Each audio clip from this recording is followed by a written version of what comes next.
નમસ્કાર દર્શક મિત્રો, કરુણા ટોક્સમાં આપનું સ્વાગત છે. વંદે ગોમાતરમ. દોસ્તો, કોઈ પણ આપણે ત્યાં ધાર્મિક ક્રિયાકર્મ હોય, એક નાનકડી સત્યનારાયણ ભગવાનની કથાથી માંડી અને કોઈ પણ મોટું ધાર્મિક કામ હોય, લગ્ન હોય, મંડપ રોપણ હોય, વાસ્તુ પૂજન હોય, કોઈ પણ મોટું ધાર્મિક કામ હોય, નાનાથી માંડીને કોઈ પણ મોટું ધાર્મિક આયોજન, તો પંડિતજીઓએ સૌથી પહેલા એક સૂચના આપતા હોય છે ગરધણીને કે ભાઈ તમે પંચામૃત તૈયાર રાખજો. પંચામૃત તો આપણે સમજી જ જતા હોઈએ છીએ, આપણે નિયમિત રીતે વિધિ વિધાનમાં બેસતા હોઈએ, વિધિ વિધાન કરાવતા હોઈએ એટલે આપણને ખબર હોય છે પંચામૃત એટલે શું.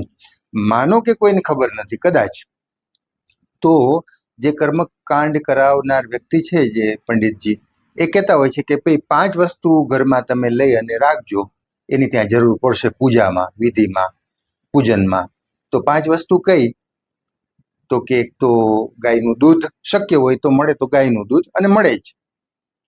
પછી એ જ ગાયના દૂધનું દહીં, એ જ રીતે ગાયનું ઘી, એટલે 3 વસ્તુ ગૌ આધારિત: ગાયનું દૂધ, ગાયનું દહીં, ગાયનું ઘી, 3.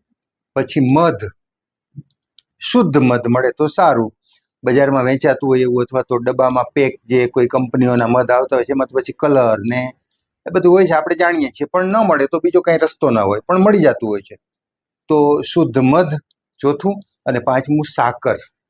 આ 5 વસ્તુ તમે ઘરમાં રાખજો. અને આપણે કહીએ છીએ પંચામૃત, 5 પ્રકારના અમૃત.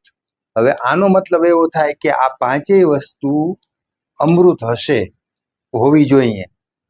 તો આપણે કોઈ પણ આધ્યાત્મિક વિધિમાં, ધાર્મિક વિધિ વિધાનમાં આ 5 અમૃતની જરૂર પડે છે. આપણે વિધિ વિધાનની વાત કે ધાર્મિક વાતને એક બાજુ રાખીએ, હવે વાત કરીએ આ 5 અમૃતની. આ 5 અમૃત છે, હશે જ, કારણ કે એક વર્ષોથી એક પરંપરા ચાલે છે. તો આ 5 વસ્તુને ભેગી કરીએ તે પંચામૃત બને છે. પંચામૃત, 5 પ્રકારના અમૃત. હવે ગાય આધારિત 3 વસ્તુ છે, એટલે સ્વાભાવિક છે કે એ તો અમૃત, આપણે જાણીએ છીએ ગાય આધારિત વસ્તુ અમૃત હોય છે. સાથે મધ, શુદ્ધ મધ, અને શુદ્ધ સાકર, ખાંડની સાકર. તો આ 5 અમૃત પૂજનમાં, ભગવાનને ધરવામાં, ભગવાનની વિધિમાં જરૂર પડે છે. હવે ભગવાન તો કાંઈ આપણને ખબર છે કે એક તો ભાવનાના ભૂખ્યા છે, એ કાંઈ આ 5 અમૃતનો ઉપયોગ કરવાના નથી. પણ આના દ્વારા મેસેજ શું આપીએ છીએ? ધાર્મિક વિધિમાં કોઈ પણ દેવ દેવીનું પૂજન કરીએ છીએ ત્યારે આ 5 અમૃત એમને ધરીએ છીએ, એમની આગળ મૂકીએ છીએ, એમને જમીન ઉપર પધરાવીએ છીએ, પછી એની ચરણામૃત તરીકે આપણે આમ આંખે અડાડી, માથે ચડાવી અને પ્રસાદીના રૂપમાં લઈએ છીએ આ 5 અમૃત. તો આનું મહત્વ શું? હવે વિધિ વિધાન એક બાજુ રાખીએ, તો આ 5 અમૃતનું માનવ જીવનમાં, આપણા સ્વાસ્થ્યમાં કોઈ મહત્વ છે? હોવું જ જોઈએ, તો જ ભગવાનને ધરવાની વાત આવે. ભગવાનને કેમ પીઝા નથી ધરતા, કેમ દાબેલી બ્રેડ નથી ધરતા? હવે કદાચ કોઈક ધરતું હશે, મને ખબર નથી, એ તો હસવાની વાત છે. 5 અમૃત ધરીએ છીએ, એનો અર્થ એવો થાય કે આ 5 અમૃત એ માનવના સ્વાસ્થ્ય માટે ઉપયોગી હોવા જોઈએ. તો જ એના દ્વારા આપણે માનવને મેસેજ આપીએ છીએ. ભગવાનને ધરીને મેસેજ કોને આપીએ છીએ? આપણને. આપણા શાસ્ત્રો, આપણા વિધિ વિધાનો આપણને જ સંદેશો આપે છે કે ભગવાનને આ 5 વસ્તુ ધરીએ છીએ એટલે તમારે આ 5 વસ્તુનો ઉપયોગ કરવાનો છે. હવે એક એક વસ્તુ ફરીથી જોતા જઈએ. સૌથી પહેલા ગાયનું દૂધ. સૌથી પહેલા ગાયનું દૂધ, પંચામૃતનું પહેલું અમૃત છે દૂધ, અને એ પણ ગાયનું. તો ગાયના દૂધમાં શું છે? વિટામિન B12 છે, મિનરલ્સ, જુદા જુદા ખનિજો એ છે, પ્રોટીન છે, કેલ્શિયમ છે, ફોસ્ફરસ છે, મેગ્નેશિયમ છે. આટલું તો વૈજ્ઞાનિકોએ સાબિત કરેલું છે. આ કંઈ કોઈ ધર્મશાસ્ત્રોમાં, ધર્મગ્રંથોમાં નથી લખેલું કે ગાયના દૂધમાં કેલ્શિયમ છે, વિટામિન B12 છે. એ તો વિજ્ઞાને સાબિત કરેલું છે, એટલે આપણે માનવું જ પડે અને માનવું જ જોઈએ. અને એ પ્રૂવન હોય છે, સાબિત થયેલું. તો ગાયનું દૂધ. બીજું સંપૂર્ણ આહાર છે દૂધ.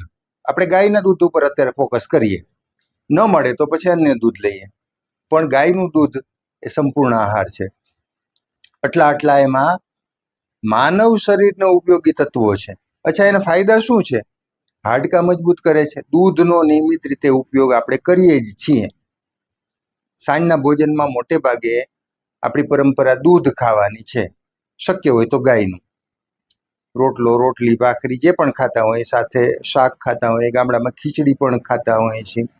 તો મોટે ભાગે અઠવાડિયામાં 5 દિવસ ગાયનું દૂધ ખાવાની પરંપરા છે. અચ્છા, ક્યારેક કોઈ કઢી ખીચડી બનાવે છે, તો કઢી એટલે સ્વાભાવિક છે છાશની બને છે, તો એમાં આપણે દૂધનો ઉપયોગ નથી કરતા. જ્યારે કઢી બને છે ત્યારે દૂધનો ઉપયોગ નથી કરતા. ઘણા લોકો દૂધ જ પીએ છે, ચા નથી પીતા, કોફી નથી પીતા, તો એ દૂધ પીએ છે, તો એ પણ સારી વાત છે. તો કોઈને કોઈ રીતે દૂધ, ગાયનું દૂધ શરીરમાં જાય તો આટલા તત્વો આપણને આપણા શરીરને મળે છે. એના ફાયદા શું? હાડકાં મજબૂત કરે છે દૂધ, સ્નાયુઓને મજબૂત કરે છે આપણા, પછી દાંતની મજબૂતી વધારે છે, ઇમ્યુનિટી, રોગ પ્રતિકારક શક્તિ, વાતાવરણમાં, આપણા ભોજનમાં, આપણા પાણીમાં બધી જાતની સમસ્યાઓ વાળા બેક્ટેરિયા, વાયરસ હોવાનું, એને આપણે અટકાવી નહીં શકીએ.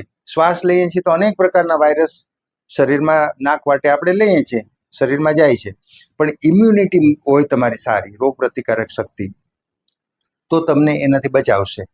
તો ઇમ્યુનિટી કોણ વધારે છે? દૂધ વધારે છે. હાડકાં મજબૂત, દાંત મજબૂત, વાળને સારા રાખે છે, દૂધ કરે છે. તો આ પહેલું અમૃત છે, એટલે વિધિ વિધાનમાં લીધું છે. પંચામૃતના ફાયદા, આ પહેલું અમૃત દૂધ, ગાયનું દૂધ, દેશી ગાયનું દૂધ, એના ફાયદા. બીજું અમૃત છે દહીં.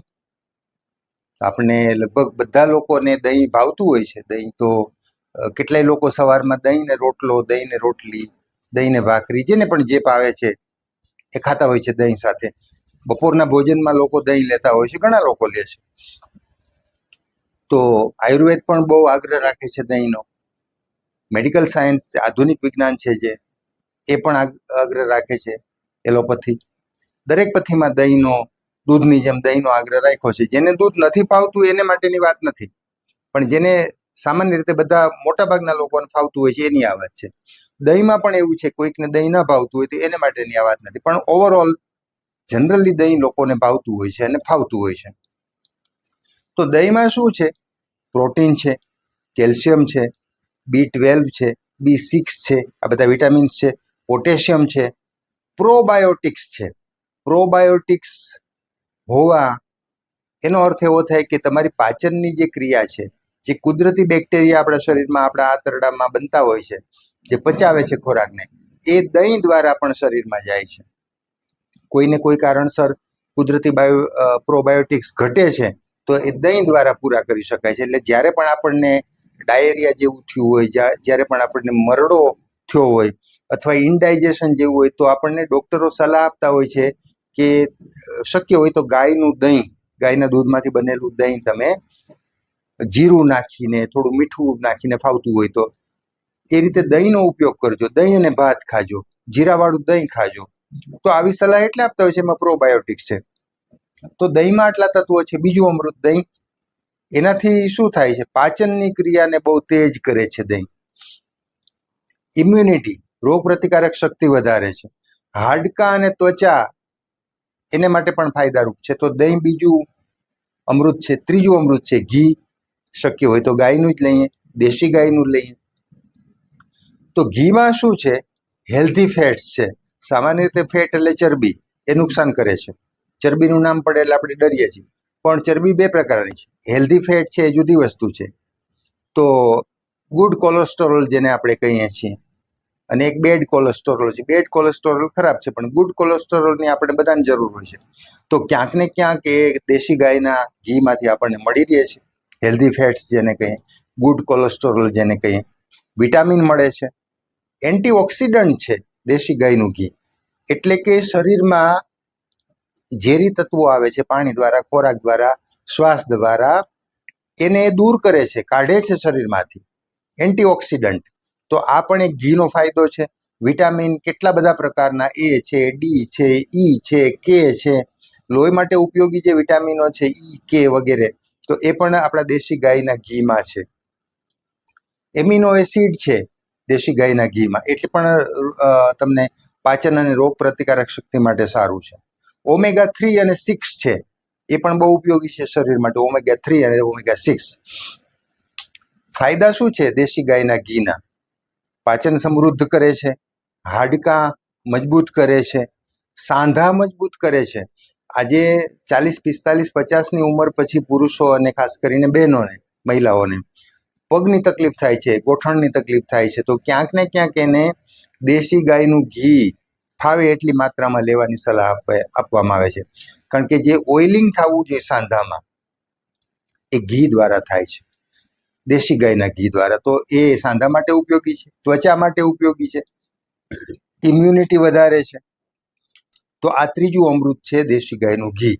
ચોથું અમૃત, 5માંથી ચોથું, મધ. એ પણ શુદ્ધ મળે તો સૌથી સારું. પછી બજારું ના છૂટકે ખાવું પડે તો ઠીક છે, બાકી શુદ્ધ મધનો આગ્રહ રાખવો. તો એમાં શું છે? પોટેશિયમ છે, કેલ્શિયમ છે, આયર્ન છે, બી કોમ્પ્લેક્સ છે. આ બધા મધના ગુણો છે. મધની અંદર આવી વસ્તુ, આવા તત્વો હોય છે. તમારી ઇમ્યુનિટી વધારે છે, શક્તિવર્ધક છે. તાત્કાલિક આપણને ક્યારેક આમ જમવાનું મોડું મળ્યું હોય અથવા બે ભોજન વચ્ચે જાજો ગાળો ગયો હોય, જાજા કલાકોનો, શરીરમાં થોડીક વીકનેસ લાગતી હોય, થોડોક શ્રમ વધુ થઈ ગયો હોય, તડકામાં બહુ શ્રમ થઈ ગયો હોય, ચલાઈ ગયું હોય, તો આવા સંજોગોમાં શરીરમાંથી પરસેવો નીકળી ગયો હોય, પાણી ઓછું થઈ ગયું હોય, તો આપણને વીકનેસ જેવું લાગે, આપણે એકદમ લૂઝ જેવા થઈ જઈએ. આવા સંજોગોમાં તાત્કાલિક એનર્જી કોણ આપે છે? કે પાણીના ગ્લાસમાં 1-2 ચમચી શુદ્ધ મધ નાખીને પી જાઓ, તાત્કાલિક એનર્જી. તો શક્તિવર્ધક છે, લોહી શુદ્ધ કરે છે. ખાંસી, ઉધરસ આવતી હોય, ગળું ખરાબ થઈ ગયું હોય, ગળામાં ખરાશ હોય, તો આવા સંજોગોમાં શુદ્ધ મધ છે એ ઉપયોગી છે. તો એ ચોથું અમૃત છે. અને છેલ્લું અમૃત, 5મું, સાકર. ખાંડ નહીં, ખાંડના અનેક અવગુણ છે, પણ અહીં વાત કરીએ છીએ સાકરની. તો સાકરમાં કાર્બોહાઈડ્રેટ્સ ભરપૂર માત્રામાં છે, તો એ તમને ઉર્જા આપે છે, તાત્કાલિક એનર્જી આપે છે, પાચન સારું કરે છે, ઊંઘ સુધારે છે. ઊંઘની તકલીફ જેને હોય તો એને સાકરનો પ્રયોગ કહેવામાં આવે છે. મોંના ચાંદા, મોઢામાં વારંવાર ચાંદા પડતા હોય, મોઢું આવી જતું હોય, તો મોંના ચાંદામાં પણ ઉપયોગી છે. તો આ બધું સાકરના ગુણ તરીકે છે. પણ જેને ડાયાબિટીસ છે અથવા તો એ પ્રકારની સમસ્યા છે, એણે ડૉક્ટરોની, વૈદ્યોની સલાહ પ્રમાણે આ પ્રયોગ કરવો. તો 5 અમૃત કીધા છે, પંચામૃત. વિધિ વિધાનમાં જેની જરૂર છે, ભગવાનને જે ધરીએ છીએ, ભગવાન તો અગેન એ કંઈ ખાતા નથી, એ કંઈ આપણા અમૃતને લેતા નથી, પણ એના દ્વારા આપણને સંદેશો આપ્યો છે કે ભગવાનને આ 5 અમૃત ધરીએ છીએ, એનો તમે નિયમિત રીતે ઉપયોગ કરજો. પણ જેને ફાવે છે, જેટલી માત્રામાં ફાવે છે એ રીતે. બધું જ ખાઈ જવાની, 5 અમૃત રોજ ખાધા કરવાની જરૂર નથી. જ્યાં ઘીની જરૂર છે, જ્યાં દૂધની, જ્યાં દહીંની, જ્યાં સાકરની અને જ્યાં મધની, એનો પ્રમાણસર માત્રામાં વિવેક બુદ્ધિ રાખીને ઉપયોગ કરીએ. આપણા શરીરની તાસીરને અનુકૂળ હોય એ રીતે ઉપયોગ કરીએ તો આ 5 અમૃત છે. એટલે પંચામૃતના પ્રયોગ વિધિ વિધાનમાં થાય છે, માત્ર વિધિ કરવા માટે નથી, એ આપણા સ્વાસ્થ્ય સુધારવા માટે છે, આપણે માટે પણ ઉપયોગી છે. બસ આજે પંચામૃતની આટલી વાત કરવી હતી. ફરી પાછા કોઈ નવા વિષય સાથે, નવી વાત સાથે મુલાકાત કરશું. ત્યાં સુધી રજા આપશો. નમસ્કાર.